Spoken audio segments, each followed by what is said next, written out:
kalau kata Coach Max tuh dia bilang kadang-kadang fighter tuh ada jiwa di mana mindsetnya tuh masih ngerasa gue paling jago, gue bisa, gue masih muda, masih kayak anak muda, cara mainnya sama, padahal dia lupa sebenarnya badannya udah nggak segitu.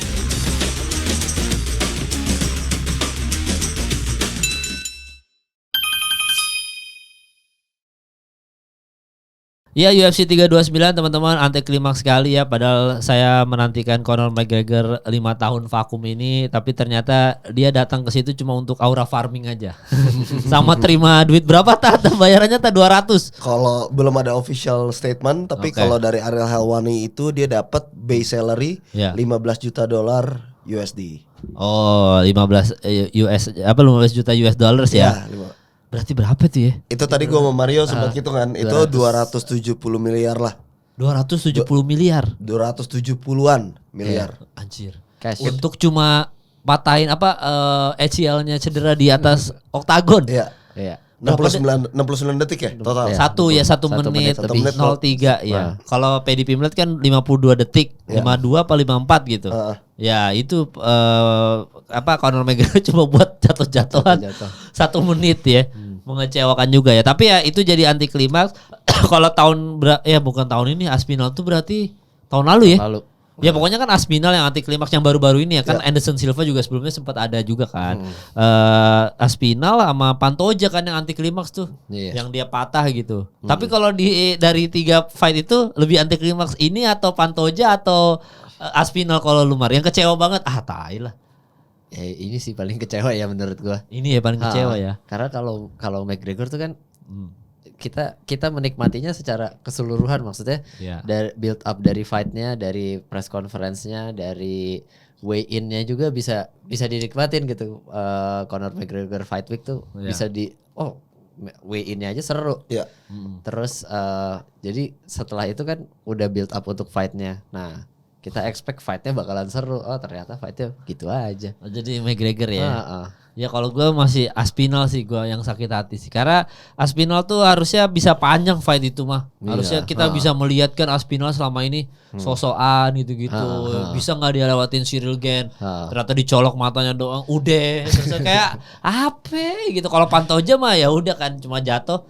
Ya nggak cuma juga sih jatuh terus patah gitu kan ya udah. Kalau lu apa McGregor juga sama? Ini McGregor juga sama ya karena build up-nya juga ya. Ya sama kayak Mario bilang tadi kan. Ini kan kita udah bisa ngikutin udah lama nih dari press con-nya. Terus karakter apa sih yang dia mainin? Bahkan netizen kalau lu cek di Embedded abis press con tuh dia biasa namain tuh McGregor versi sober, McGregor versi apa. Nah ini tuh ada banyak yang komen netizen pada bilang McGregor versi pastur gitu kan. Iya. Terus dengan McGregor dia terlihat lock in ketika press conference face off pertama ya. Waktu Holloway kacamata dibanting itu udah lo kelihatan banget dia lock in gitu loh. Udah on the game gitu. Terus kemarin juga waktu weight in kelihatan lah sharp. Tiba-tiba kayak tadi, dan tadi kita juga sempat discuss Cam. Jadi kita discuss kira-kira apa sih emang udah ada injury leading to the fight. Soalnya kan kalau misalkan waktu terakhir sama Dustin itu kan kaki kirinya udah bermasalah. Kaki kiri bukan kanan yang dipatahin kan. Nah di kaki kanan ini emang tadi setelah selesai UFC tuh ngerilis juga tuh B-roll footage. Waktu dia habis walkout ke oktagon, ketika timnya datang kan, pat down ya, lagi pat down. Ya, ketika sebelum dicek sama ini ya, dicek cabut lagi lepas sepatu ya. Sepatu. Iya. Sempat sengklek kan? Iya. Nah, tapi tadi gue sama Mario sih ngeliat itu kayak bukan gara-gara ini ya, Mar ya. Bukan gara-gara emang lu cedera lama gitu loh. Jadi yang kita simpulin adalah McGregor itu ngebikin kesalahan gara-gara berat dia. Mungkin dia kan fight di welterweight tuh 77 ya ketika weight in, ketika harus weight in. Mungkin sekarang dia udah di berat sekitar 85 kali ya. Iya, pasti. Ya dengan gerakan dia yang pertama tuh yang dia lompat akhirnya knee kanannya kena tuh gara-gara itu gitu loh. Lo dengan umur 37 tahun, tapi mompa berat badan lo yang mungkin walk ini sekarang sekitar 85 kilo. Jadi kayak pure mistake gitu loh. Di luar kapasitasnya dia sih menurut gue ya. Iya. Maksudnya sekuat-kuatnya nih McGregor, tapi kalau misalkan bergeraknya seperti itu, berasa masih muda, ya pecah juga gitu. Dan bukan necessary move juga gitu loh. Iya, bukan yang penting juga gitu. Iya, maksudnya langsung eksplosif di awal mah. Untuk orang tua mah langsung main aman aja gitu. Tapi emang dia waktu udah dari yang lepas sepatu ketika mau dicek badan itu emang udah katanya udah kelihatan tuh udah sengklek gitu. Iya, katanya udah sengklek. Tapi tadi sih McGregor juga rilis statement ya di X, tadi kita baca bareng-bareng kan sebelum mulai ini kamera on. Dia bilang sih leading to the fight nothing happens, aman-aman aja. Iya. Tapi ya pas itu doang, pas di oktagonnya kan baru dia ngerasa itu. Tapi kalau sebelumnya aman-aman aja emang.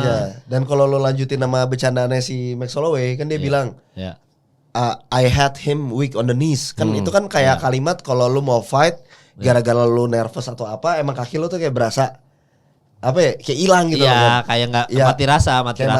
Kayaknya tuh waktu sebelum naik tuh cuma kayak gitu aja. Mungkin tuh menurut lo efek dari ini ya inactivity 5 tahun comeback. Ring rust kali ya. Ring rust terus kayak lu ketika lu tanding beneran gitu kan, bukan sparring, walaupun mungkin mereka sparring juga udah dibikin sedemikian rupa supaya environmentnya seperti pertandingan. Cuma ada excitement yang berlebih, ada adrenalin dump, ada adrenalin yang berlebih juga gitu. Sehingga kayak wah gue lincah nih di sini, gue bisa nih. Terus pas mendarat ternyata mendaratnya salah. Dan dia memang juga sih kalau dilihat-lihat itu kan tendangan taekwondo ya kan. Orang-orang 30 tahunan mana ada sih yang masih taekwondo? 37.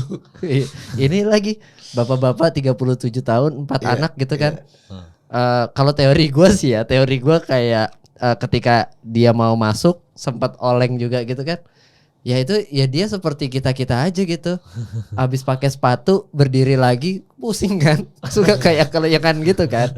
Ya udah McGregor ya bapak-bapak seperti kita aja sekarang. Iya, kolesterol gitu tiba-tiba ya. Mungkin banyak makan kambing kali ya. Sama jeroan. Jadi begitu kok gue keliengan ya. Gue keliengan habis pakai sepatu nunduk gitu terus tiba-tiba berdiri. Ya kan, keliengan kita biasa juga. Iya, tapi berarti bener kata lu Mar, maksudnya dia kan vakum 5 tahun in the dark era gitu kan, yang kita nggak tahu dia konsumsi apa aja, alkoholnya apa aja gitu-gitu.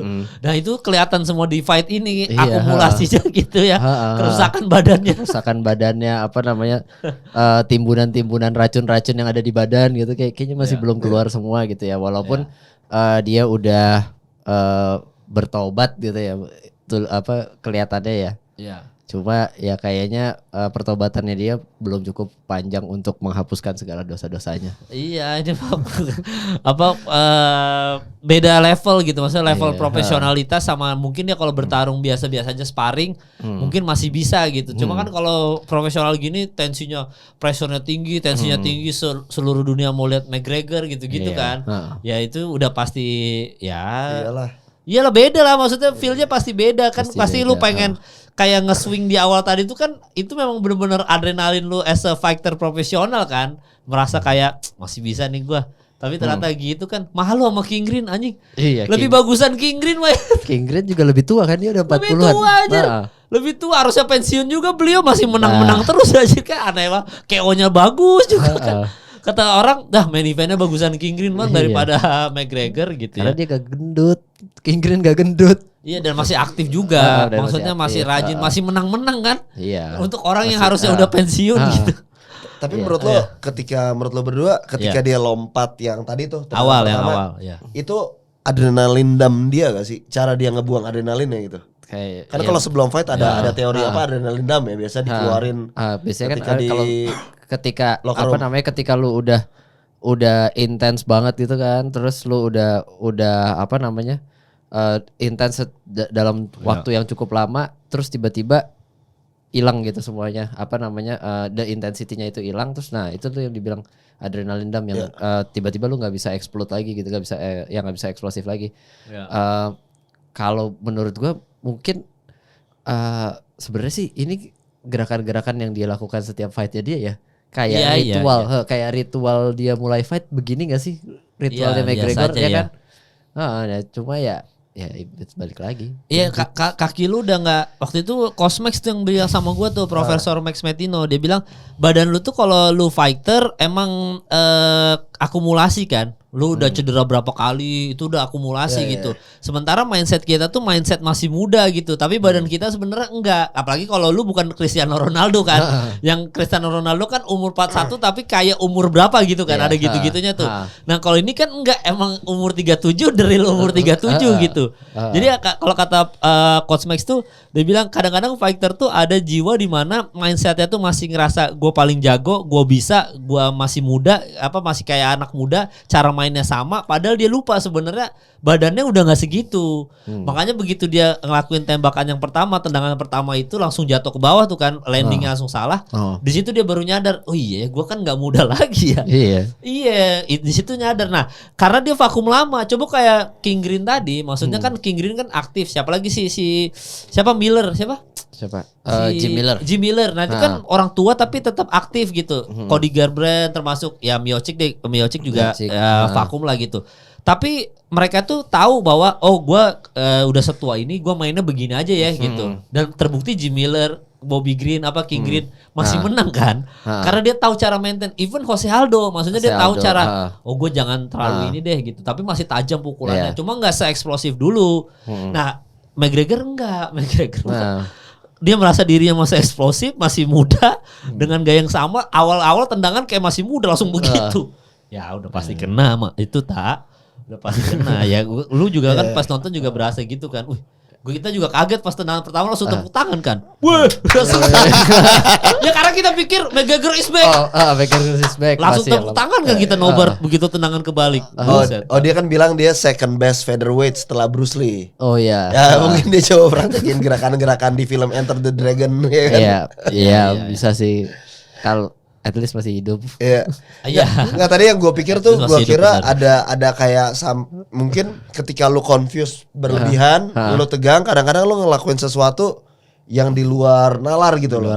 Jadi gue pikir seperti itu. Jadi dia nggak lock in, terus ya udahlah gue coba yang biar yang penting adrenalin lu balik lagi nih, ring rust lu hilang. Biar mungkin gue berasumsi ya, gue berasumsi kayak gitu. Iya, ada ice breakingnya mungkin tuh salah satu bentuk ice breakingnya dia. Iya, soalnya kalau lo punya plan, lo udah stick sama game plan lo tenang, lo juga lock in. Kayaknya kan juga nggak mungkin lo pakai gerakan-gerakan yang kayak gitu loh. Iya nggak mungkin. Harusnya santai dulu kan. Ya kayak Max Holloway tadi kan dia benar-benar abis mau coba touch glove dia langsung step back, benar-benar lo ready buat. Ya itu yang benar, yang benar. Kayak respect segala kemungkinan yang bakal terjadi gitu kan. Iya, maksudnya itu yang benar kan. Maksudnya kayak Max Holloway stay ready gitu. Nah, kalau gua rasa ya itu kan vakum setelah 5 tahun ini kan cukup lama di antara fighter yang lain. Dia yang vakumnya lama dan comeback kan. Pasti dia butuh ice breakingnya lah. Maksudnya untuk gua coba dulu deh sekali deh. Oh, berarti badan gue siap nih. Ternyata baru percobaan satu badan gue udah gak siap. Udah nggak bisa, emang nggak bisa bohong. Maksudnya rekor sejauh ini baru Dominic Cruz, terus habis itu GSP yang panjang-panjang jonjon termasuk yang panjang lama, sama ini juga Brock Lesnar juga sempet. Brock Lesnar? Iya, sempet vakum lama ternyata tuh. Gara-gara cedera ya waktu itu. Iya, abis itu balik lagi menang dia. Selain Brock Lesnar siapa lagi ya tadi gue lihat. Jadi sempat yang vakum lama tapi ya balik lagi gitu. Tapi cara mainnya langsung beda memang. Gak kayak McGregor tadi emang. Ya sesuai dengan bacotnya dia sih. Dia ngomongin Khabib lu masih sempat-sempatnya nih orang ini maksudnya. Dia kan bilang juga Max won't land any punches on me. Ya benar. Iya benar sih. Ya kan gitu. Land a glove. Tapi kena sih. Dan McGregor juga sempat bilang kayak sepanjang training camp ini dia nggak di touch sama sekali, nggak disentuh sama sekali gitu. Maksudnya kan nggak digodain istrinya sama sekali gitu kan. Ya kalau misalkan kita kan bilang kan kalau keluar nanti kopong gitu kan. Ini lemes lutut. McGregor nggak kopong sama sekali sebenarnya. Pada salah harusnya have sex aja salah itu dia mah. Kayak pemain Inggris ya. Oh lu mantap ya. Iya jadi kan Tuchel gitu, pelatih Inggris itu dia bilang selama Piala Dunia ini pemain Inggris boleh bebas aja mau seks bebas sama pasangan masing-masing kecuali hari pertandingan doang. Sisanya bebas aja. Nah itu gue dapat kabar ternyata yang lebih sering have sex tuh ketika Piala Dunia ini kan itu hiburannya pemain-pemain bola kan. Lu bayangin tinggal di satu hotel yang sama, mungkin ada traveling pindah kota, Miami kemana gitu-gitu. Tapi lu bareng-bareng sama ini grup kemana-mana selama berapa bulan nih berarti hampir sebulan lah gitu ya. Hampir sebulan. Ya kan stres lu pasti di sana kan. Caranya ya lu harus seks kan mau. Nah Tuchel membolehkan itu. Kan waktu di Qatar kan nggak bisa ada strict lah kecuali lu suami istri itu pun agak sulit kan. Tapi ketika di Amerika kan bebas. Bebas ya. Ya maksudnya terserah aja. Nah dia membolehkan itu kan ada yang kayak McGregor maksudnya ada pelatih-pelatih yang cukup strict. Lu jangan ngewe dulu ya gitu. Lu fokus sama pertandingan ya, jangan kayak gitu-gitu deh. Lu fokus sama latihan apa segala macam. Ada yang begitu kan. Nah Tuchel enggak. Boleh gitu-gitu. Nah, gue dengar kabar yang paling sering have sex sama pasangan Jude Bellingham sama Harry Kane. Lu lihat mereka berdua gacor kan? Ya. Iya, endorfinnya keluar semua. Nah, harusnya McGregor begitu. Iya, gue yakin Max Holloway sama bininya kayak gitu dulu kan supaya have sex dulu deh supaya gue gacor nih gitu. Makanya itu salahnya di situ. Salahnya di situ mungkin McGregor. Skipnya di situ. Nah, jadi kan gue pas ngelihat wah, udah deh McGregor untuk menjadi main event gitu ya. Anti klimaks juga, plus juga kita juga tadi dibahas di luar sana dia unprofesional juga ya. Menolak untuk press con juga tak ya. Menolak harusnya dia interview apapun. Malu kali ya tak ya. Bahkan off cam juga dia menolak. Kalau menurut gue bukan cuma malu sih, harusnya lu dengan bayaran kayak gitu, kredibilitas kayak gitu kan lu ada tanggung jawab terhadap responsibility terhadap pertama promotor lu deh, promotor sebagai ya rekan bisnis lu gitu kan.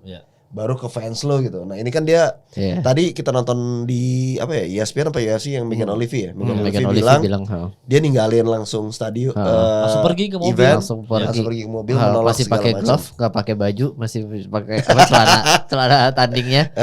Udah cabut aja gitu dia, nggak pakai tes medis dulu. Biasanya kan kalau habis pertandingan tuh selalu harus ada tes medis dulu. Nanti laporan tes medisnya udah ditanda tangan, baru dioper ke bagian finance, baru dia bisa kumpulin ininya kan, bayarannya kan. Kalau nggak ada laporan tes medis dia nggak bisa ngambil bayaran itu kalau di organisasi lain. Kalau dia bisa, kalau dia kayaknya bisa aja sih. Bisa aja sih. Jadi dia cabut, udah pakai gloves, masih pakai celana gitu-gitu.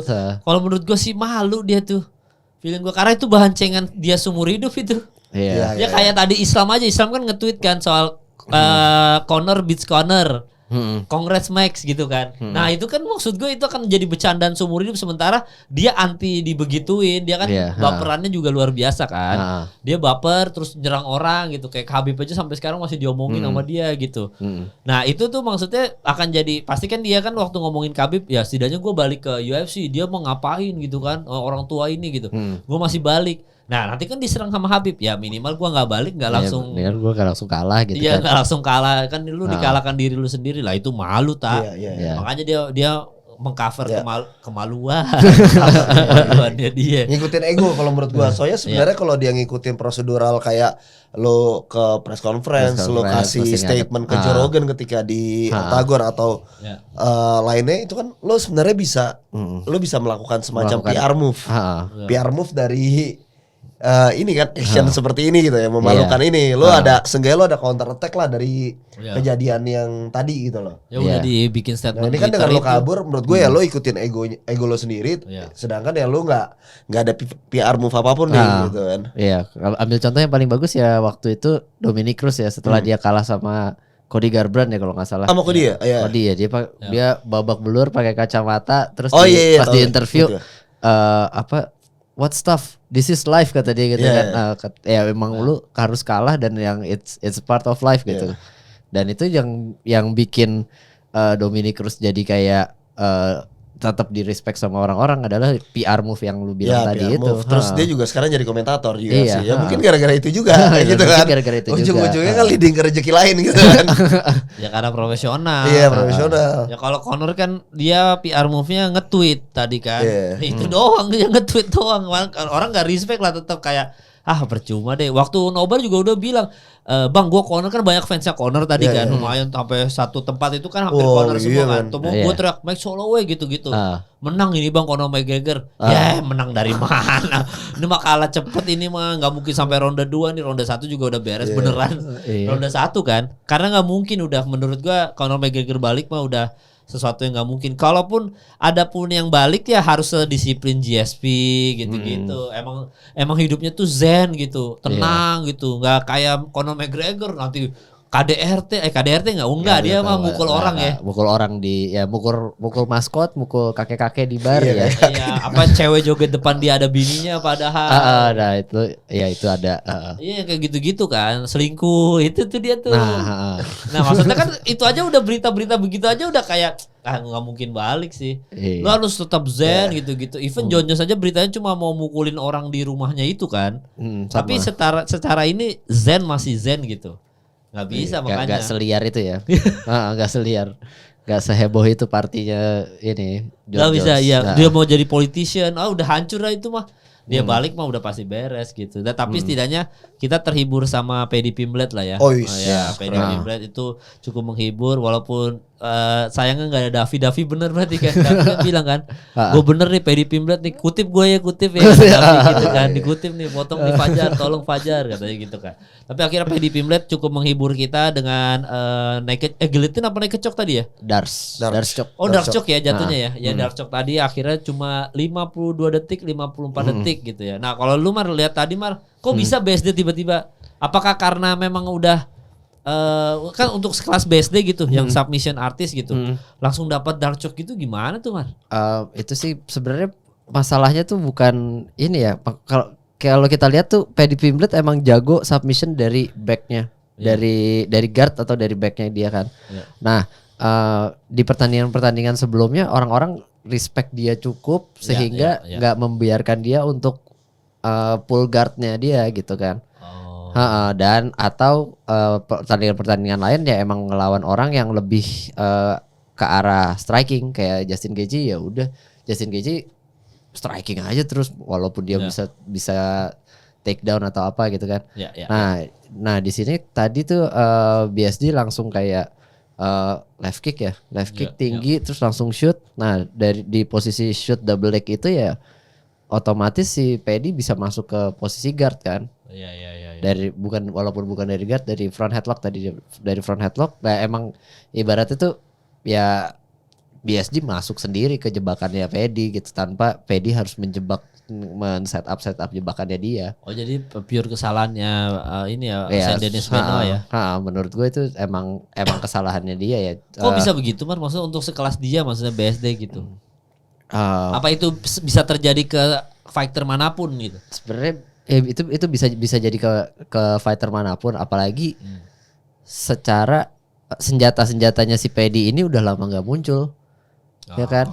Jadi kayak bahkan si BSD sendiri lupa Paddy punya ini gitu.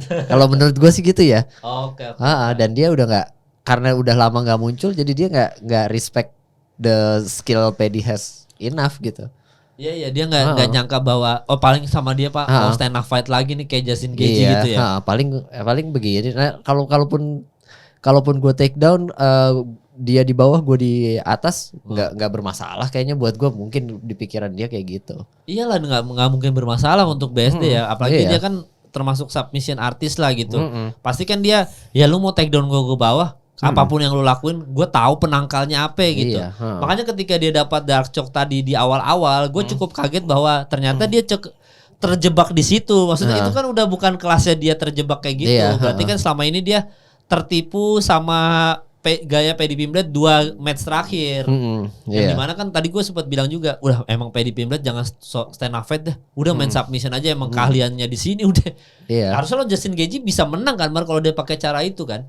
Atau enggak juga? Atau juga susah juga karena gini, kalau Paddy kan bagusnya dari submission dari backnya. Nah kalau misalkan lawan Gaethje itu berarti dia mesti ambil takedown duluan kan. Sedangkan takedown defense-nya Gaethje kemarin cukup bagus, apalagi pas lawan Paddy. Setiap kali Paddy nge-shoot langsung di posisi front headlock gitu, terus di uppercut dari bawah gitu kan. Siapa itu bahkan bukan dia nge-shoot tuh kalau nggak salah, Paddy goyang. Goyang ditaruh ke situ, di snap down gitu kan. Snap down, terus ya harusnya kan disubmit. Komentator bilang, DC bilang, oh submission, guillotine choke atau anaconda choke dari situ. Kagak man, itu tuh digebukin. Kayaknya tuh biar bikin bingung aja ya. Atau go behind ke back terus dipukulin. RNC gitu. Tapi ya itu itu juga baru lihat tuh gue si Justin Gaethje caranya kayak begitu, di snap down terus di uppercut aja dari situ, ternyata menyakitkan. Iya. Atau mengganggu ya. Topuria digituin juga kan. Waktu abis goyang ronde 3 pap yang jab straight dia goyang sama kan. Di bawah ke bawah dipukulin aja dari samping. Oh kayak apa yang Bautista tadi kan sempat mukulin dari samping, sama siapa sih Prates ya? Kalau Prates kan yang dipukul gitu-gitu kan. Di posisinya jadi kepalanya si siapa namanya? Paddy Pimblett kan di sini kayak digiletin gitu. Iya. Nah, tapi abis itu dipukulin kan kalau sama Justin Gaethje. Nah, posisi itu tuh yang nggak umum, karena kan kalau misalkan orang udah dapat front headlock, posisi front headlock itu biasanya ya dia ngambil submission antara guillotine, anaconda atau Dars. Atau dia ngambil ke belakang, dia ambil backnya. Nah, kalau sama Justin Gaethje kan ditahan, lalu dipukulin di situ aja gitu. Oh, ternyata itu lumayan cukup impactful ya. Impactful. Untuk mengganggu orang mau coba percobaan submission. Percobaan takedown, Oh iya. Dan itu cara itu membuka, kalau mungkin lu berdua mungkin udah sering inilah, maksudnya ya emang caranya begitu, tapi untuk gua kan jadi semacam refreshing, begitu ternyata caranya ya kalau lu di takedown. Dan itu gak semua fighter punya apa ya bahasanya, refleks itu Maria. Iya, enggak semuanya. Berarti itu emang udah jam terbang dia. Gua Justin Gaethje. Ya mungkin kayak kalau lu doang mah gua Habib Nurmagomedov aja gua jabarin, apalagi lu doang sih Paddy. Mungkin dalam hati gitu. Iya, Bosnya gitu. Bos terakhir aja udah gua. Bos terakhir aja gua udah pernah lawan gitu kan. Apalagi lu mah gampang banget nih. Elah. Iya, Topuria aja enggak bisa kan, apalagi lu gitu.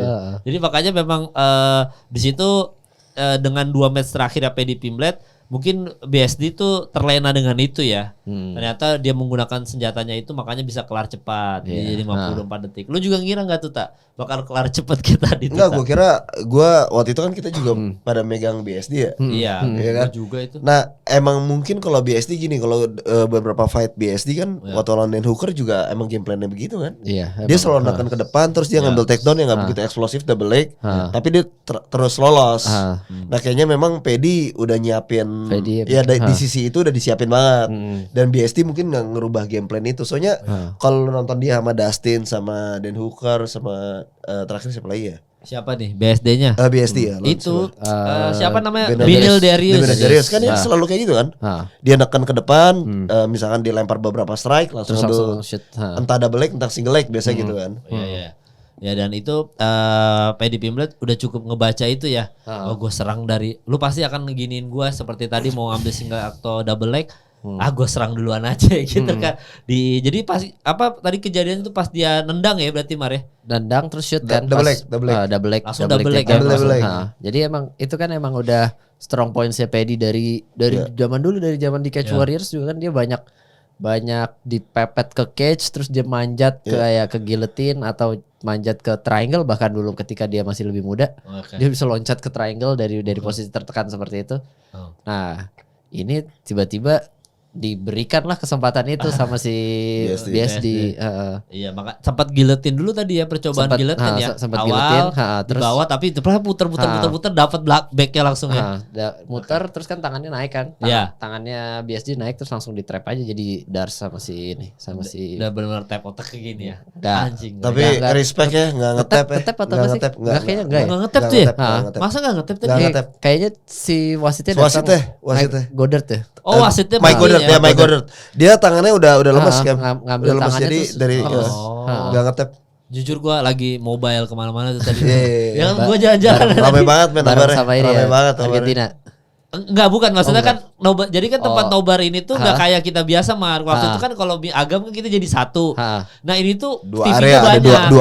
Dua area. Jadi gue kan mobile kemana-mana kan. Tuh nanti ke Zata terus kemana gitu. Nah gue pas lagi jalan itu ternyata finish. Habis itu bininya Zata ngerekam. Gue lihat itu gue mau jalan ke depan tuh.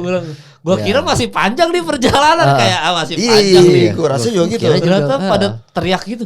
Udah selesai. Oh itu ternyata gak ngetap ya. Tangannya lemes, pingsan, udah. Tangannya hilang. Wah itu kalau dilanjutin meninggal itu. Iya, untung wasitnya terlatih ya. Iya gak mungkin sih kalau dia ini sih aneh wasit banget. UFC ya. Wasit UFC mah patut dipertanyakan kalau dilanjutin sama dia gitu. Waktu itu Arman aja kan pernah yang, jadi kan waktu itu lawan streamer ya yang dia coba cok gua gitu kan. Terus Arman ngecok gitu kan. sampai pingsan kan? Sampai karena kan nggak ngetap dia. Karena terus saja tuh pingsan gitu. Yang berhasil nggak pingsan cuma Merab doang dulu tuh. Awal-awal lawan siapa waktu itu Merab ya?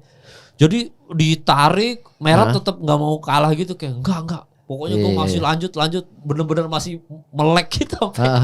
Cuma Merab dong bisa begitu. Padahal udara udah hilang di fase di sini kan. Darah udah nggak ngalir ke sini, udah stop di sini. Kayak Volk lawan Volk lawan Ortega, Brian Ortega.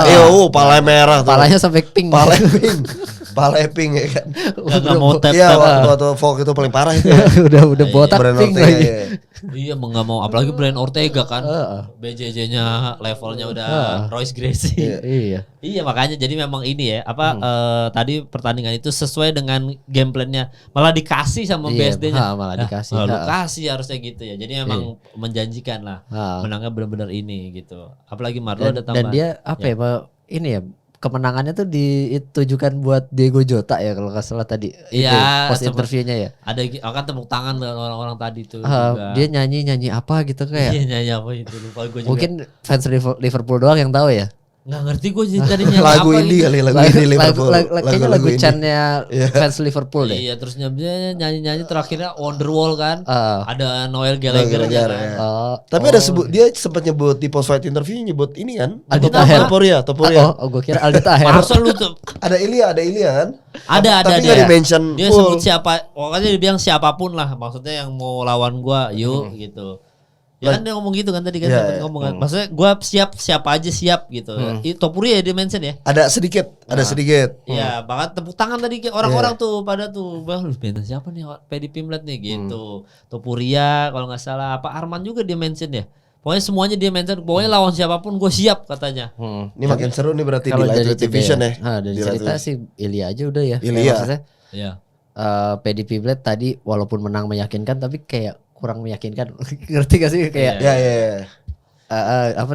tadi dia menang bagus tapi kayak dia nggak tested gitu kan di pertandingan ini kan. Iya, belum teruji. Terus Ilya juga baru kalah, ya mestinya kayak ya make sense. Make sense aja. Iya, ketemu Topuria, nah baru seru. Kalau kalahin Topuria, nah baru deh tuh. Nah, kasihan banget Topuria 2 kali kalah aja. Jangan sampai kasihan Topuria kasihan banget jujur. Selos yang sedih tuh sedih banget ya. Tapi memang cukup menghibur lah ya. Dan itu juga pertandingan yang tidak kalah menghibur sebenarnya ada Mauro Bautista dan juga Cory Sandhagen ya. Ini nanti kita mundur ke belakang nih mundur. Gitu. Karena di situ Cory Sandhagen sama sebenarnya cedera juga. Cuma dia bisa bertahan kan McGregor nggak bisa bertahan. Kalau Cory Sandhagen bisa gitu. Kenapa dia bisa bertahan? Apa ini karena tadi juga faktor dia masih aktif juga. Ya masih aktif secara mentally beda. Tapi kalau Cory Sandhagen hitungan kalian gimana? Maksudnya di ronde 1 ronde 2 sebelum dia kena klip kan di ronde 3 tuh. Kan dia sempat yang jatuh ke bawah. Ya, itu di ronde 3 kan? Iya, ronde 2 kayaknya tuh deh. Ronde bukannya 3. Enggak, dia kan ada yang satu jatuh ke bawah kan, yang dia dipukul kiri ya. Terus kena terus jatuh ke bawah kan. Itu ronde berapa ya anjing sampai lupa kita. Ronde 1 apa ronde 2? Pokoknya bukan ronde 3 deh. So ronde 2 tuh cornernya bilang, "This guy is tired." Cory tuh sebenarnya awalnya agak pede tuh. Maksudnya kelihatan percaya diri naik. Terus seingat gue di last round tuh dia kena klip, maksudnya left hook atau apa gitu. Satu ya. Left hook atau apa? Ronde 3. Left hook atau apa? Dia jatuhnya bukan wobbling disusul terus kan sama Bautista. Itu split decision kan? Split kan? Kalau dari gue sih kayak itu kan dia kena nibar di akhir round pertama tuh. Oh ya, akhir round pertama nibar. Nah, itu yang pembedanya tuh karena kan Cory Sandhagen tuh ibaratnya dia kayak nyicil orang, nyakitin dikit lama-lama orangnya nggak kuat lagi gitu kan. Nah, terus tadi Dean Thomas juga bilang kayak kalau Cory Sandhagen nggak bisa bergerak ya dia sama aja sama orang lain gitu, sama orang biasa gitu. Nah, dengan adanya cedera di kakinya itu dia jadi nggak bisa ganti stance, dia nggak bisa ngejar lawan, dia nggak bisa take down. Dia cuma ngandelin lawannya datang terus dia jab sama hook doang gitu kan. Nah terus ya udah akhirnya ya dia nggak bisa apa-apa lagi. Iya, orang udah cedera. Dan di yang gue lihat sih di round ketiga dia sempet jatuhnya karena kakinya ambles aja kan, maksudnya ketika lu cedera lutut gitu kan lu berasa tiba-tiba kayak lutut lu nggak bisa nopang badan lu lagi gitu kan. Ya kayak sengklek gitu. Ya. Ambles gitu kan rasanya kan kakinya. Nah itu amblesnya dia di round 3 ya terus udah. Pada ronde 1 dia tuh pukulan tuh sama-sama 30-30 tuh. Iya gue ingat tuh 30-30 masuknya. Jadi emang masih Cory Sandhagen masih ngimbangin tuh di babak di babak pertama gue kan main bola. Karena nonton bola paginya Inggris di babak pertama. Di ronde pertama dia masih ngimbangin. Nah, di ronde kedua tuh Mauro Bautista baru yang dia pukul-pukul ternyata udah 26 significant strike sih. Cory-nya masih berapa gitu. Tapi awalnya 30-30. Iya. Ya, jadi emang itu ya cedera ini yang mengganggu dia itu. Iya, emang sial aja dia kayak. Tapi dia sebelumnya juga pernah tanding shouldernya cedera tapi masih bisa menang. Nah kali ini dia tanding dengan lutut cedera ternyata nggak bisa menang. Oh, lawan siapa dia cedera itu ya? Aduh gue lupa. Sebelum title fight dia, sebelum title fightnya dia lawan siapa gitu? Ya sebelum lawan Merab kan? Berarti kan? Sebelum lawan Merab. Ya karena kan dia kalah sama Merab. Dia padahal waktu itu lawan ini tuh setelah Aljo deh. Dia iya setelah. Iya kan setelah Aljo si siapa namanya Cory Sandhagen itu iya benar sebelum jadi kemana juga nih fight history. Jadi dia sebelum lawan Merab tuh lawan Figueiredo. Nah di situ tuh Figueiredo kan dia yang bikin cedera si Figueiredo. Iya. Sebelumnya ada siapa lagi? Lawan Umar. Sebelum Umar kalah dia lawan Umar sebelum Rovon. Oh iya lawan Rovon yang boring banget jadi dia cuma takedown tahan.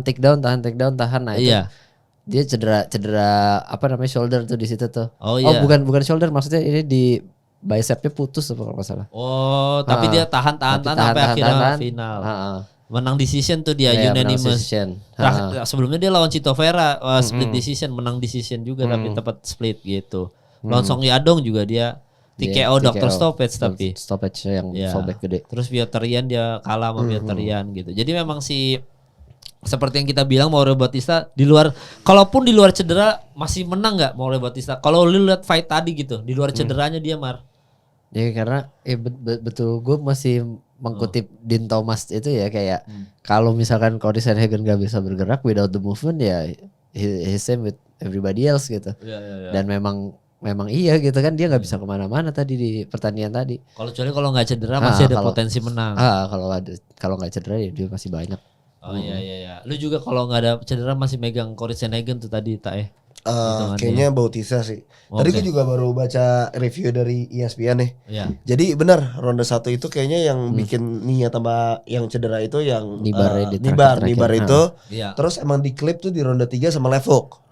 Iya, berarti di situ ya. Iya. Emang ya long way lah si Mauro Bautista kan long way tuh udah title shot di bantamweight ya emang menurut bisa jadi perubahan generasi aja. Iya. Dan memang Mauro Bautista tough banget sih. Ya lawan Umar sih paling. Iya lawan Umar aja. Kalau Umar aja sampai ngos-ngosan. Pas post-fight interview kayak abis dari mana gitu. Kasian banget. Berarti kan staff ya emang sesulit itu sih Mauro Bautista sih. Gue juga kaget dia se-warrior itu ya. Seorang Mauro Bautista ya. Jadi memang pertandingan ini gue awalnya juga udah megang Mauro Bautista kan daripada Cory Sandhagen. Karena emang dia sulit dikalahin sebenarnya. Ini berarti baru sekali ya si Cory kalah sama yang bukan title challenger atau enggak former champion. Iya pertama kali ya melawan Mauro Bautista ya. Ya itu dia tadi pertandingan Mauro Bautista. Ini pertandingan yang ternyata fight night ya. Fight of the night. Fight of the night ya.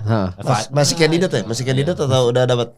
Kalau nggak salah fight of the night yang si itu Loner Kavanagh sama Rival. Ya ini berarti kan Loner Kavanagh sama Rival kan yang dimana pertandingannya seru banget ya ternyata ya.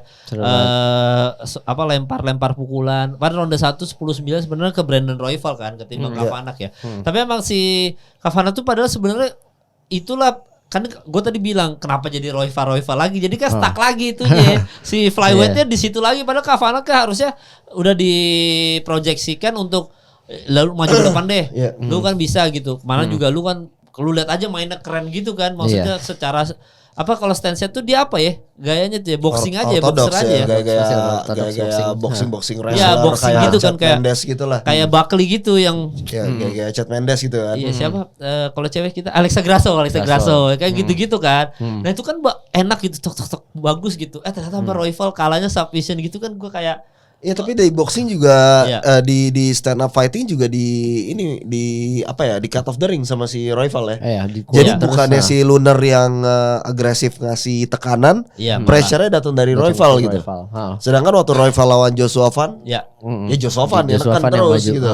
Ini gue juga kaget gitu loh. Maksudnya kalau lo lihat cara paddingnya, ya dia shadow boxing, dia ngasih lihat gerakannya tuh perfect gitu. Si Lunar Kavanagh ya kan. Perfect itu mah. Ternyata lu satu-satu sama US Mexican gini, gila loh ya, ditahan sama rival. Dan rival di kali ini tuh benar-benar manfaatin panjangnya dia ya. Range-nya.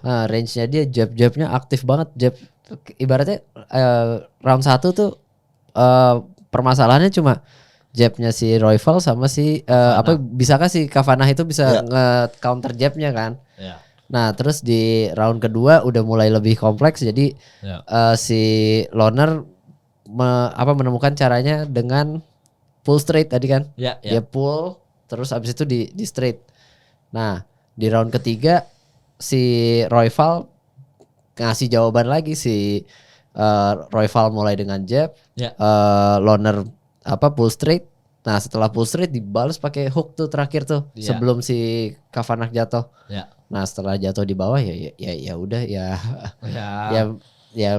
lagi luka juga gitu. Terus lu RNC mulut berdarah, hidung berdarah, terus lu mesti nahan RNC, ya gimana gitu kan. Ya, mukanya kesian sih tadi pas dia berlumuran darah gitu kan, pasti hilang fokus tuh ya, mengganggu pernafasan apa segala macam. Terus di belakang lu ada yang nyekek lu gitu kayak gua ngapain lagi anjir itu. Langsung dapat gitu kayak udah gua tap. Oh iya tuh yang tap berarti dia. Gua kira si BSD nge-tap juga tuh Saint Denis Benoit, ternyata enggak, si Kavanagh tuh ya. Gini kan, karena udah mukanya udah bonyok begitu. Pas dilepas juga kayak udah kayak mau meninggal gitu kan, kasihan. Nah tapi dia memang bagus sih, maksudnya secara pukulannya gitu rapi, terarah ya bahasanya, terarah gitu, bagus gitu.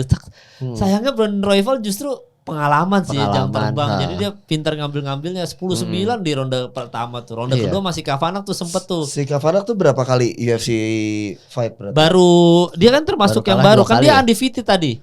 Dia tuh undefeated tuh. Dia undefeated dari Cage Warriors. Jadi kan dia tuh selama di UFC dia cuma kalah sekali tuh sama Johnson tuh loh, yang kata si Davy yang Johnson yang ngalahin siapa? Dia step back aja tuh. Itu dia sebenarnya menang kan, lagi unggul.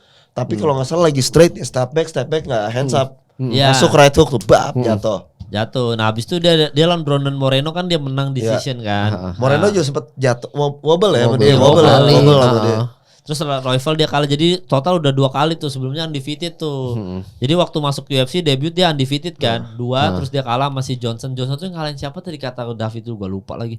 Ngatain siapa sebelumnya yang Davi bilang, nah lawan Johnson tuh yang Davi bilang gitu kan, lawan si Charles Johnson tuh yang dia apa gitu, gue lupa tuh lawan siapa gitu. Nah terus habis itu udah menang lagi lawan Brandon Moreno, itu pun decision. Berarti emang tipikal nyicil pukulan gitu ya, tak pukul gitu. Ya udah. Nah di sini Brandon Royval bisa memanfaatkan itu ternyata, Mar ya. Volume pukulannya itu dengan dia masuk dengan volume yang lebih banyak lagi, dengan volume yang lebih banyak dan advantage range. Dan itu yang dia lakukan ke Joshua Van kan. Joshua Van mukul banyak, gue juga mukul banyak aja. Berapa pukulan? 100? Iya, ratusan lawan Joshua Van tuh, pok dibalas. Oh lu mukul gue banyak, ya udah gue mukul lebih banyak. Itu benar-benar real definisi the best offense is is a good offense. The best defense is the best offense. The best. Sama kayak Jiri Prohaska, the best defense is the best offense. Jadi ya serang aja terus sampai gue gak usah defense, gue serang aja terus. Gue pukul aja. Iya, tapi sama Kavanagh work, sama Josh Van enggak, itu doang. Tapi ngelanjutin yang lo bilang tadi, sebenarnya Kavanagh ini kan tadi mau dijadiin rising star. Iya, di sini kita kelihatan banget ya, ini mat di UFC roster saat ini tuh nggak ada matnya. Maksudnya nggak bisa, ini lagi dinaikin, dapat lawan misalkan dikasih untuk lo, ibaratnya untuk apa, batu loncatan stepping stone. Tapi ini UFC sekarang nggak ada matnya, benar-benar kayak gak ada yang tahu gitu loh, kayak semua yang di matchmakingin 50-50 fights gitu. Levelnya hampir sama semua gitu. Hampir sama. Iya, karena dia jadwalnya sepadat itu. Iya, maksudnya fight night aja dikasih di DP sama Kamaru Usman, Gamrot sama siapa, Salkild. Jadi semuanya nggak tahu ya, ini tuntutan Paramount kayaknya ya, tuntutan duitnya Paramount gitu. Gue udah bayar lu 7 billion, masa lu kasih pertandingan cherry picking sih maksudnya. Janganlah kasih yang 50-50 lah maksudnya yang menghibur bener. Jadi memang the real jago ketemu jago tak? Iya, atau gara-gara ini. Kalau tadi lo perhatiin lo nonton tuh banyak apa namanya? Brand placement betting site tuh. Dan sekarang kalau lo cek tadi gue ngecek apa ya kalau nggak salah interview Joe Rogan ya. Itu betting site-nya juga naik tuh. Bisa jadi bisa jadi betting ya. Karena McGregor kan banyak yang bandar kalah, bukan bandar yang naruh duit ke McGregor kan banyak. Masuk Drake apa ya kalau nggak salah dia Drake 1 juta. Emang katanya kutukan kan itu. Kutukan Drake. Tempat ada berhasil dia loh. Aku lupa yang mana berhasil. Dia taruhan di situ dia berhasil gitu. Nggak semua orang kayak Arman gitu sih. Taruhan duit tuh Euphoria kalah gue kasih duit ke Geji, balik modal 5 juta US dollar. Dari 1 juta mah itu gila sih. Nah kita kan banyak yang betting yang gagal gara-gara McGregor kalah kan. Jadi kan mungkin juga ya karena betting jadi kasih gua 50-50 deh gitu. Ya soalnya bettingnya dari tadi kan muncul terus. Iya muncul ya kan? Emang selalu muncul kan. Berarti kan ya partnershipnya sama UFC kencang. Yang bet apa tadi tuh gue lupa ya. Iya gitu ya. Dan itu ditayangin aja gitu ya kayak normal kayak seolah-olah nggak dilarang Komdigi ya. Iya nggak mungkin Mas. Itu udah bingung dia kalau udah OTT mah gimana ngelarang. Ya kalau masih Doraemon disensor mah bebas tuh masih nih. Kalau udah Amerika gini bingung dia gimana. Orang komen YouTube kita aja masih banyak judul segitu. Masih nanti lah komen aja lah bahwa banyak masih mau bilang gimana. Ya jadi ya memang mungkin ada pengaruhnya ya di situ ya. Jadi pertarungan fighter 50-50 itu sekarang diperbanyak sama UFC tak ya. Tapi lu happy kayak gitu tak atau lu senang yang kalau prospeknya jangan dikasih yang langsung rival gitu dong. Kayaknya ini salah satu kenapa UFC lebih unggul dibanding boxing di Amerika zaman dulu. Dulu ya. Ini kayak di 2010-an ya kayak kan sempat ada. Soalnya boxing kan banyak politik. Selain politik itu kan boxing kalau misalkan lo mau naikin kayak Canelo Alvarez gitu. Untuk dia sampai ke suatu titik itu biasa kan dikasih makan terus tuh. Ya, cari sih di build rekornya akhirnya dia dapat apa baru di fight the best lawan the best. Tapi di UFC zaman dulu emang orang pada bilang gara-gara lo satu organisasi, semuanya satu komando. Ini nggak bisa kabur. Ya the best of the best terus ya di fightin gitu. Ya itu yang bagus sih. Ya, jadi kan, real. Fight fans kan mau nonton itu kan. Kalau udah tahu siapa yang menang ya buat apa kita tonton gitu kan. Dan gue senangnya UFC itu sempat dibahas juga. UFC itu walaupun udah ada kalahnya gitu kayak Oliveira udah kalah 9 atau enggak siapa kalah 11 tetap menarik buat ditonton gitu. Karena kadang-kadang pertarungan yang kali ini bisa aja yang lebih banyak kalah justru menang gitu. Walaupun tidak berlaku di Tony Ferguson ya. Tapi yang jelas semoga Israel Adesanya bisa comeback kayak gitu-gitu. Justru serunya UFC gitu. Kalau boxing kan pecah telur tuh kayak hancur dunianya udah gitu. Anjing pecah telur lagi rekor gua hancur gitu. Canelo pecah telur kayak Tapi kan kalau UFC nggak berlaku pecah telur masih bisa lanjut. Nggak apa-apa lu nggak undefeated lagi kayak Topuria masih bisa lanjut. Coba kalau Topuria ditinju malu dia pasti. Tapi di satu sisi juga jadi susah kan untuk melahirkan bintang-bintang seperti Topuria. Iya kan kayak the face off ya, the face off karena liganya itu ketat banget gitu kan. Untuk menghasilkan bintang yang benar-benar kuat, untouched, unbeaten, itu kan jadi susah kan. Dan juga mungkin menurut gue karena jadwal mereka terlalu padat, waktu untuk mereka meningkatkan diri, naikin level itu jadi nggak ada karena mereka tanding, recovery. Training camp lagi, tanding, recovery, training camp lagi. Sedangkan ketika lu mau naik level nih, lu mau nambah skill baru, lu harus ada di mana, lu harus berlatih di mana kayak lu latihan tuh nggak ada pressure gitu loh. Jadi lu bisa coba-coba skill baru, skill baru sampai akhirnya skill baru itu nempel ke lu dan emang bisa dipakai di lu gitu. Dan sekarang juga gue baru UFC monopoli banget ya. Monopoli semua MMA kompetitor. MMA maksudnya kan kompetitor masih ada tapi kan dulu One sempat naik lah MMA-nya kan. Sekarang One lebih fokus ke kickboxing kan gitu kan, Muay Thai. Terus Bellator udah ada apa enggak sih? Udah enggak ada ya? Ya kan setahu gue udah seingat gue ya. Kalau lo lihat MVP juga kayaknya mereka mainin roster yang berbeda gitu kan. Berarti mungkin PVL yang masih PFL ya. PFL yang masih menjadi saingannya ya. bukan saingan juga sih kayaknya. Bukan saingan juga sih. Tapi yang up and coming berarti PFL kan. PFL, Iya. Raf nggak masuk hitungan kita ya. Karena beda olahraga. Ya kan? Wrestling aja udah ya. Gulat aja udah pure gulat ya. Ada filmnya tuh di India Dangal. Iya. Gue nangis nonton Dangal sih. Karena katanya India gulatnya jago-jago kan. Emang real jago-jago berprestasi. Makanya justru karena jam terbang itu gue sempet bahas juga karena sekarang tuh UFC tuh kurang apa ya bahasanya ya. Dulu kita nunggu Islam tuh kayak dinanti-nantikan gitu. Kalau sekarang tuh kayak ntar lagi juga main kayak kurang apa ya bahasanya. Kalau kurang sparknya apa kurang. Jadi kayak UFC zaman sekarang itu ntar lagi juga main. Jadi kayak nggak ada kita nggak ada nunggu-nunggunya. Karena nunggunya kurang lama.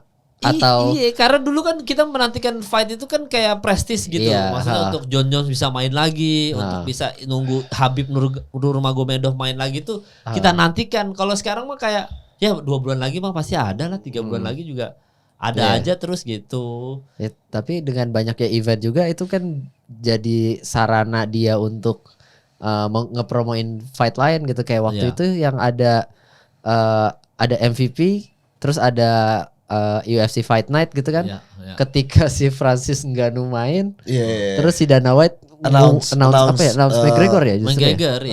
Iya. Nah itu sebagai sarana dia untuk ngepromoin fight-fightnya dia yang lain. Tapi di satu sisi juga kayak kita sebagai penonton tuh kayak nggak ada kangennya gitu kayak kangen bahasanya. Minggu ini nggak ada MMA nih kangen nih gitu kan jadi nggak ada gitu kan kita kan sekarang kan. Kalau sekarang kan tiap minggu ada terus. Sama pay per view berarti kan sekarang semuanya dari Paramount aja subscribe. Fight Pass kan. Yang masih model pay per view Fight Pass UFC Fight Pass kan. Nah semalam gue coba ngecek tuh Fight Pass buat event 329 ini berapa ya $20 doang. $20 iya. Ya menurut gue murah lah. Iya. Dan $20 itu lo kalau nggak salah only access. Kalau dulu ketika dia pay per view doang, itu setahu gue tuh mahal. Bisa kayak $75 gitu. Iya mahal kan? Ya. Sekarang tuh kayak ada deal Paramount nambahinnya jadi orang masuk pay per view itu masuknya ke Fight Pass gitu kan. Iya. Nggak ada yang beli juga sih kayaknya. Iya. Orang udah subscribe Paramount aja bisa nonton film sekalian. Tapi dapat. Kalau di Indo sih udah ada video. Masih video. Siap. Walaupun nambah paket lagi video tapi nggak apa-apa saya mau ikhlas. Nggak sampai $20 kan? Nggak sampai. Cuma 40.000 per bulan untuk paket UFC. Paket F1 kayaknya nambah lagi tuh kayaknya beda. Tapi nggak apa-apa tuh bebas aja lah. Yang seneng aja penting kan. Terus habis itu juga King Green menang lawan Terence McKinney. Padahal semuanya oddsnya ke dia ya McKinney semua tapi menang TKO juga 4 menit ya sampai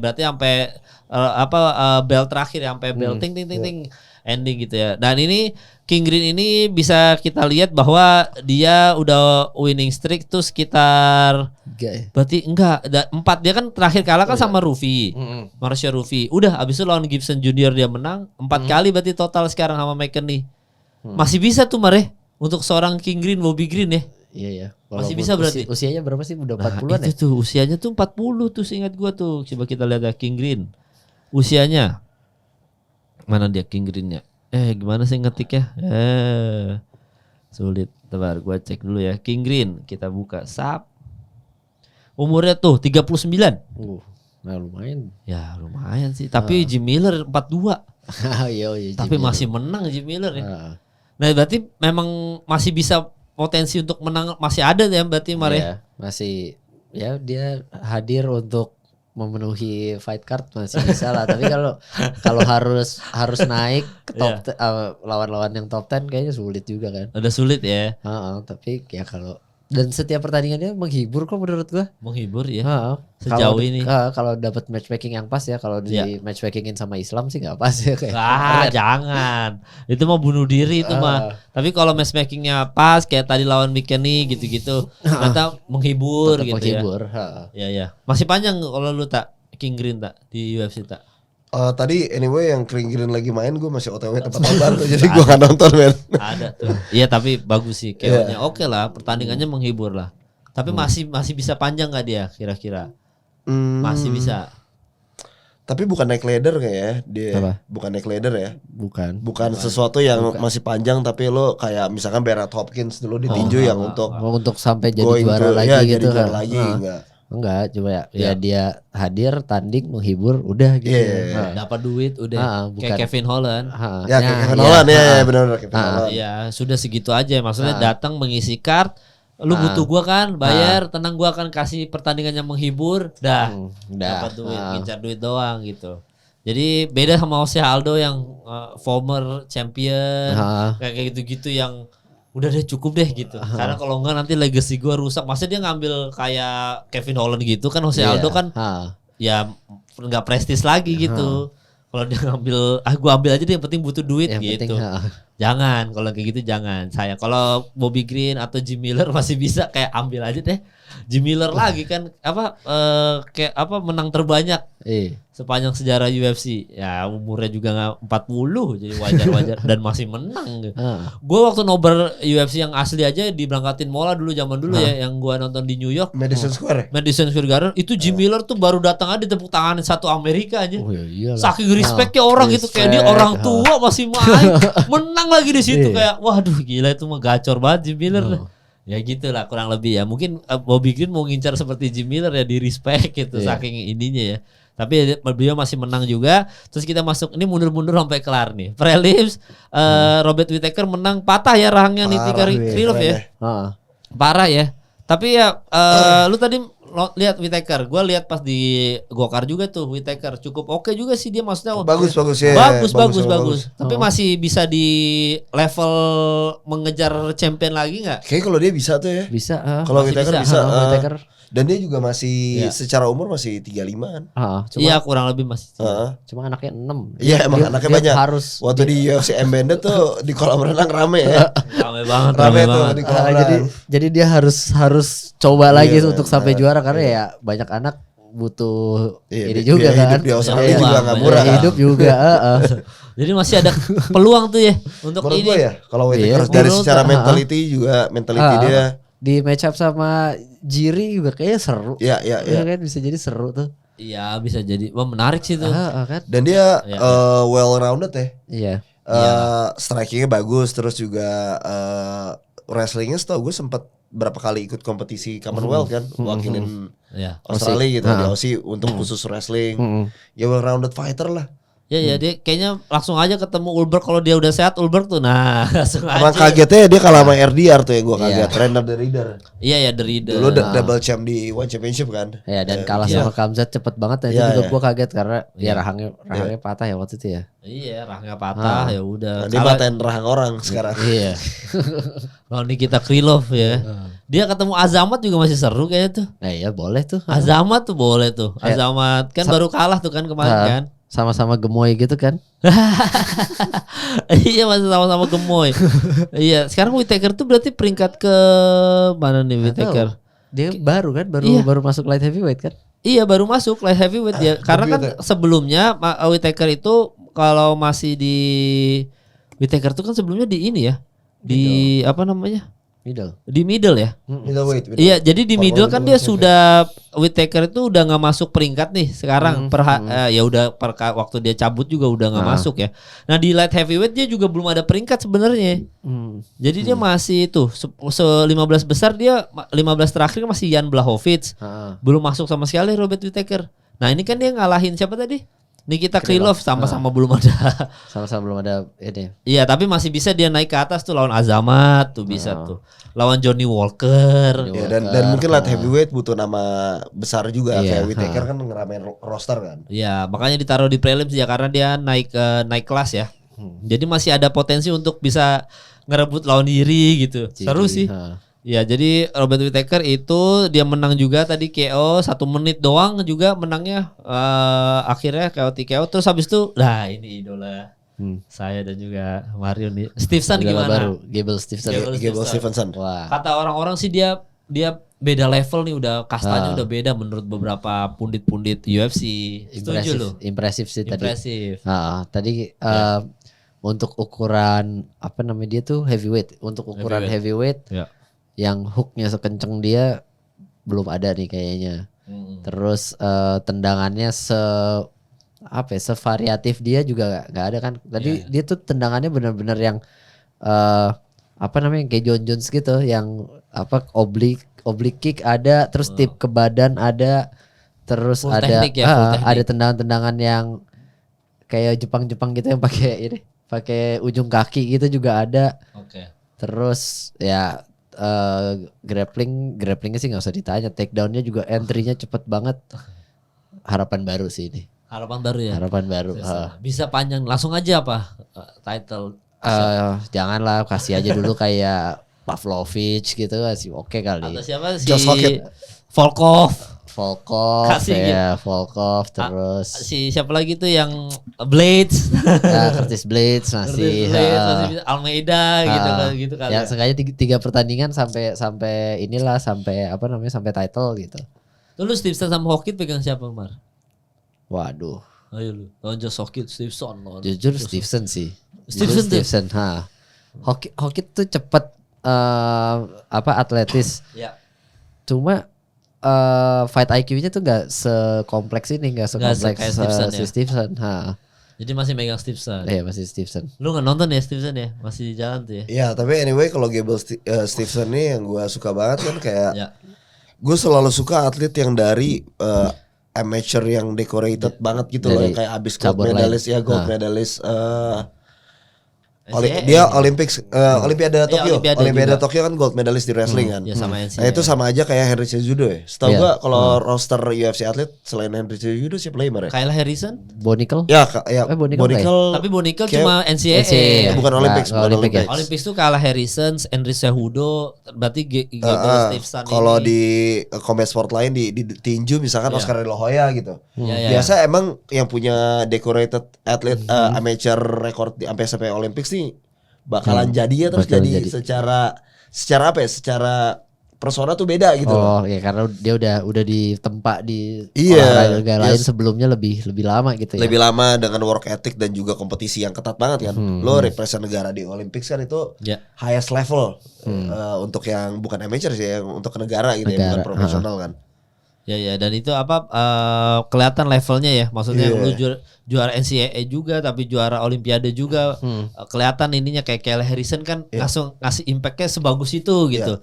Henry Cejudo aja langsung double champ gitu. Ada hasilnya gitu. Emang kan kalau udah kelasnya Olimpiade lu maksudnya udah TC training center atlet gitu mah udah pasti tingkat disiplinnya beda. Tingkat beda lah sama yang cuma ya kalau lu misalkan bandingin sama Poatan gitu. Atau enggak siapa lagi yang kayak dari tukang ban terus tiba-tiba jadi atlet kan beda cerita. Beda sama Stevenson, Kyle Harrison atau Henry Cejudo yang emang dari masa mudanya udah dibimbing ke arah situ. Karena kan lebih structured kan masa pembinaannya itu sebenarnya lebih structured kan, kayak untuk lu jadi atlet Olimpiade kan lu mesti apa tuh Porda dulu. Oh iya ibaratnya gitu.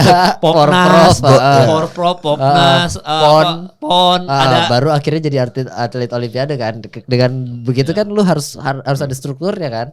Karena lu harus menyiapkan diri lu untuk di jangka waktu tertentu. Nah, jadi itu otomatis juga ngedidik dia untuk supaya lebih organized menanggapi karirnya dia. Jadinya hasilnya ya lebih bagus. Ya kelihatan Henry Cejudo ya di tingkat disiplinnya sampai double champ kan nggak semudah itu ya.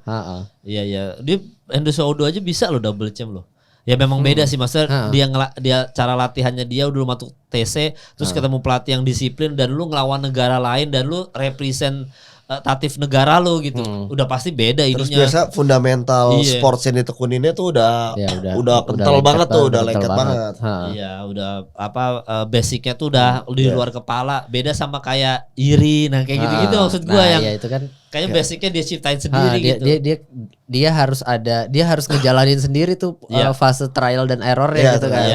Kalau misalkan kayak Gable Stevenson ini bahkan dia transisi ke MMA-nya aja cepet banget kan. Maksudnya dia usianya 26 ya kalau salah ya. Gue lagi cek usianya kan, usianya Stevenson kan.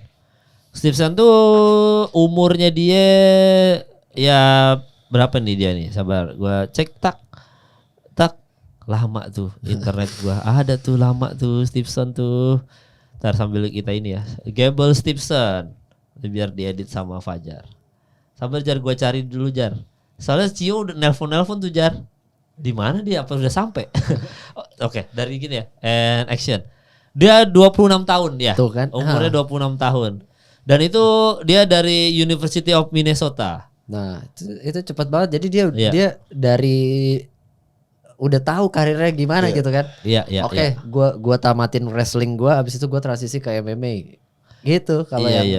Kalau orang lain ya bisa jadi baru mulai latihan MMA umur 26 gitu. Ini kan dia udah mateng. Watan umur berapa baru? Watan umur 21 baru mulai latihan kickboxing kata dia. Iya, baru kan masuk ke dunia profesionalnya tua. Juga kan masuknya tua gitu. Iya. Bayangin ya, dia gold medalist 2020 Tokyo. Terus habis itu 2021 tapi bukan Olimpik ya, dia di Pan America Championship juga gold medalist. Terus habis itu dia NCAA Division kan menang juga. Terus Big Ten Championship juga dia menang gold. Gila nih orang. Gila. Maksudnya berarti kan dia sudah dari usia muda menujunya ke level situ gitu. Level gold medalist gitu. Iya. Nah itu mah gila itu. Setahu gue emang di wrestling Amerika tuh nama besar kan Gable Steveson sama Jordan Burroughs. Kan. Iya. Bonikel aja kan cuma NCAA-nya. NCAA juara 2 tahun kan. 2 tahun sama si ini juga kok. Siapa Gable Steveson, jadi 2021 dapat gold, 2022 dapat gold lagi. Ya, dapat gold di Olympics kan sama aja lo terbaik di dunia di divisi lo gitu. Iya lah.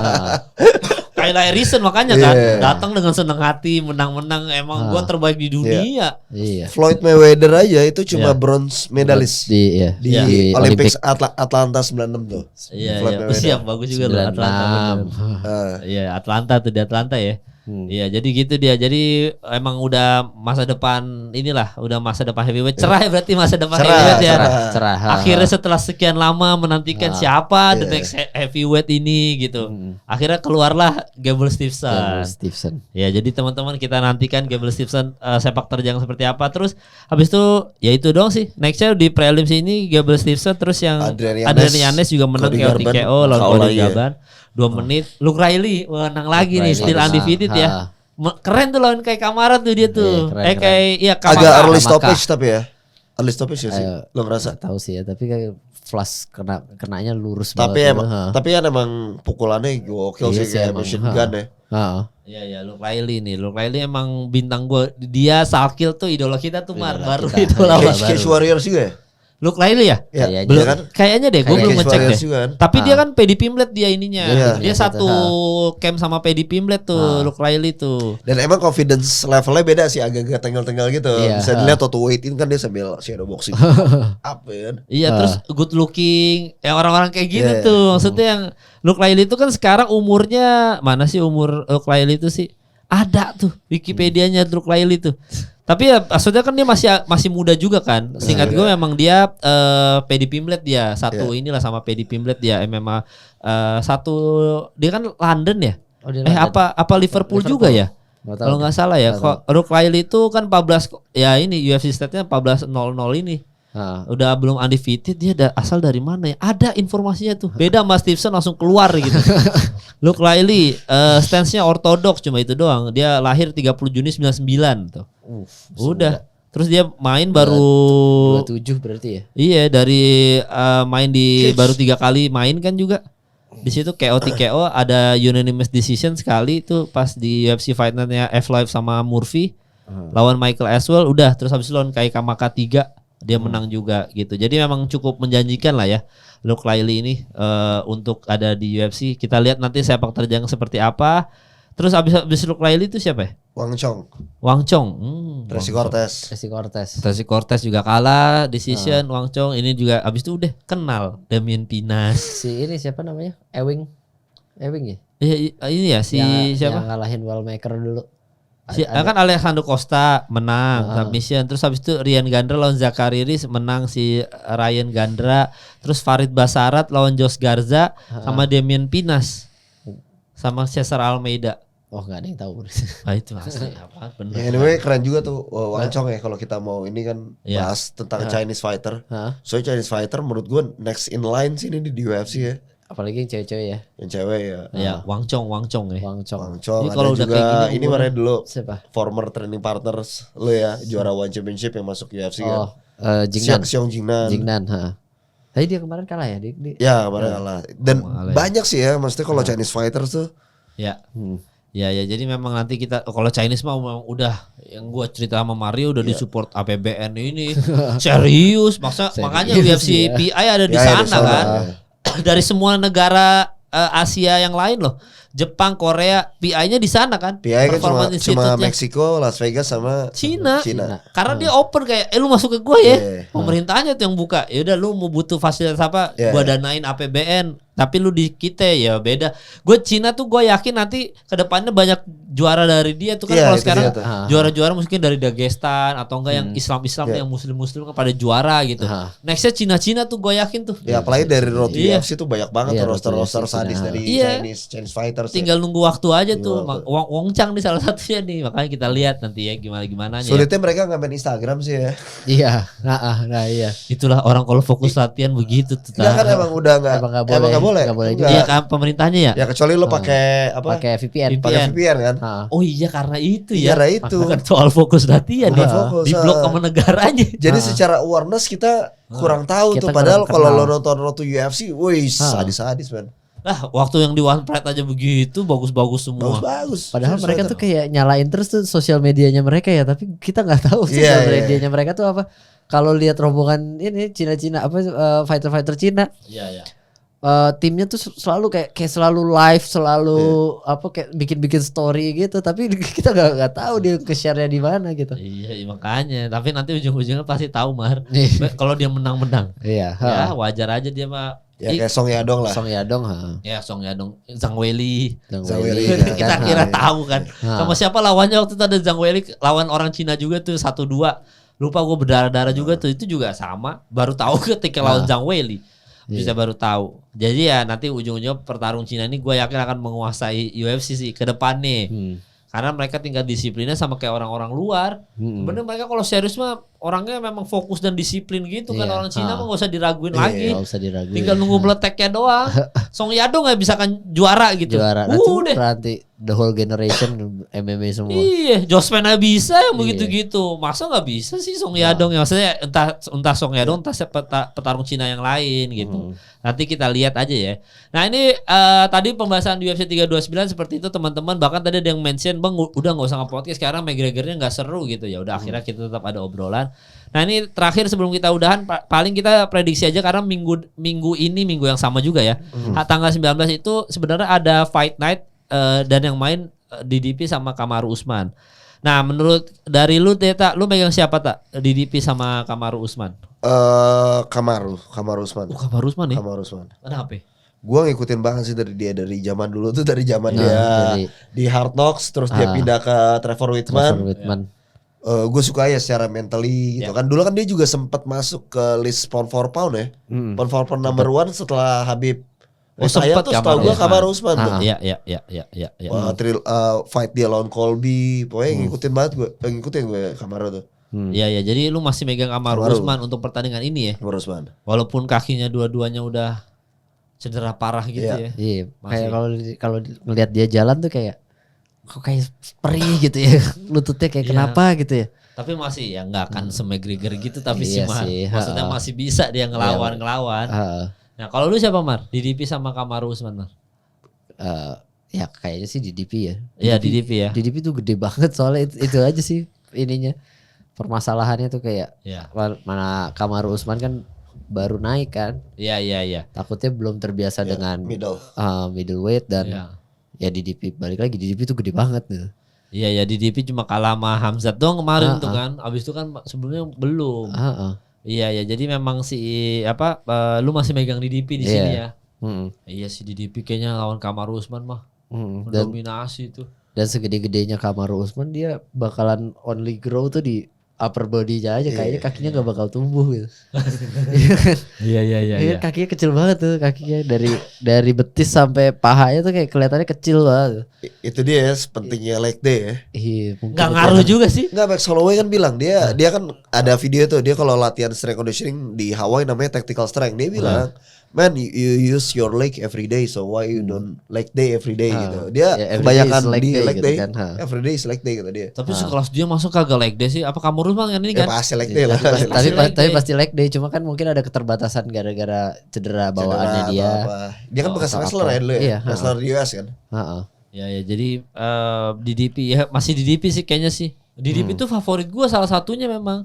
Dia kan ininya middleweight kan dia. Middleweightnya apa merapnya middleweight kan.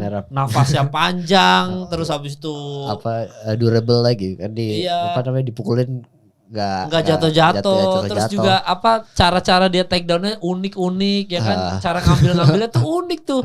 Terus dia kalau dia bisa ngikutin game plan-nya lawannya gitu. Kayak waktu lawan Sun Strickland, ya udah deh kalau lu emang mau adu striking deh. Dia termasuk yang kayak Yiri kalau adu striking, the best defense is the best offense. Ajar aja terus. Apa Strickland mau ajar, masuk aja terus dan terbukti ronde 3-4 berhasil gitu. Seneng gua mau di DP tuh. Cuma lawan Hamzat aja dia nggak bisa ngapa-ngapain dari 4 detik udah ditidurin kan. Mau coba crucifix lagi, malu-maluin kalau berhasil kan kayak gitu. Jadi gue masih di DP gue. Lu Kamar Usman di DP. Ya buat teman-teman yang lagi nonton, komen aja di bawah di DP atau Kamar Usman ya, karena ini akan ada di 19 Juli. Kayaknya jam pagi juga, jam 7 pagi, jam 8 pagi gitu. Jadi kalian bisa nonton di video juga ya untuk di DP sama Kamar Usman. Nanti minggu depan ada podcast seperti biasa. Thank you udah nonton episode kali ini, sampai ketemu lagi minggu depan.